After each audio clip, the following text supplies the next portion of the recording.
because they burned it out of him. Every ounce of softness he once carried, they took it. They stripped him bare and left him bleeding in the cold. And when he rose from that darkness, mercy wasn't something he forgot. It was something they killed. Look at me. Look at what stands before you now. Do you recognize it? Do you see anything familiar in these eyes? No, you don't, because the person you knew is gone, dead, buried in the wreckage of everything you did to me. You created this, not God, not fate, not some tragic accident of nature. You, your hands, your words, your silence when I needed you to speak, your absence when I needed you to stay. You carved this thing out of the person I used to be, and now you have the audacity to fear it. I wasn't always cold, I wasn't always this. There was a time when I believed in people, when I gave second chances like they were free, when I looked at the world and saw something worth trusting. I was soft once, I was open. I let people in because I thought that's what you were supposed to do. I thought loyalty meant something. I thought love was a shield, not a weapon. I was a fool, and you taught me that. You taught me with every lie you whispered while looking me in the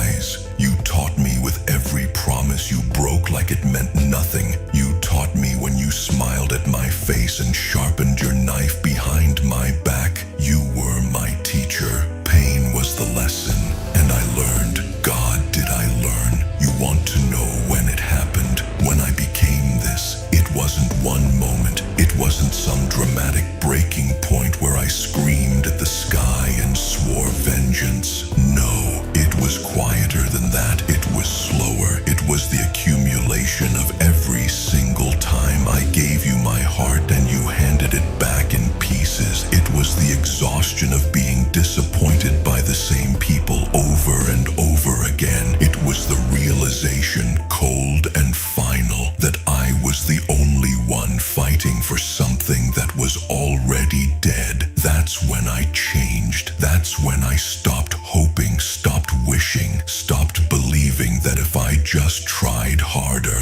loved harder, gave more of myself, things would be different. They were never going to be different. You were never going to change. And I was killing myself, waiting for something that was never coming. So I let it die, all of it. The hope, the trust, the version of me that still believed in you. I buried him with my own hands. I dug the grave, I said the words, and I walked away without looking back. You created this. Every scar on my soul has your fingerprints on it. Every wall I've built was constructed from the wreckage of what you destroyed. You didn't just hurt me. You fundamentally changed what I am.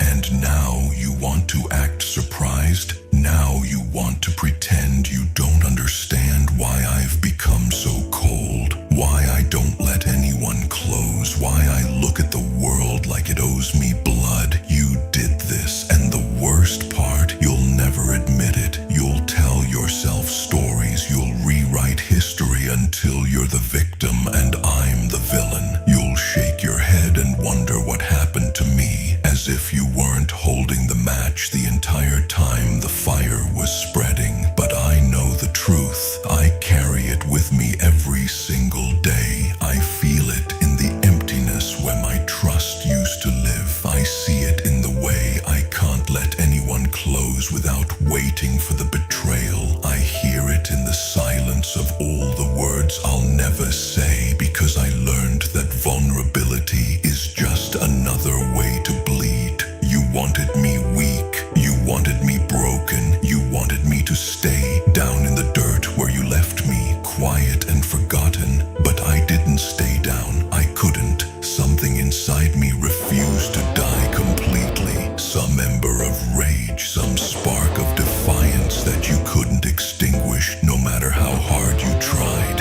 And from that ember, I built an inferno. I took every wound and turned it into armor. I took every tear and forged it into steel. I took every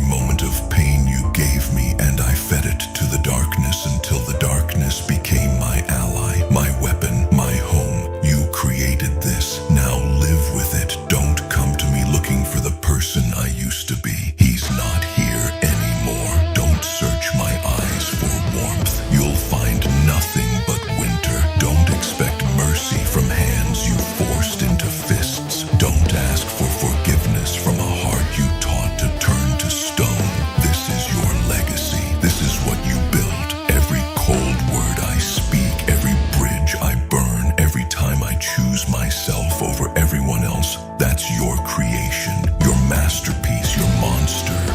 And when he rose from that darkness, mercy wasn't something he forgot. It was something they killed.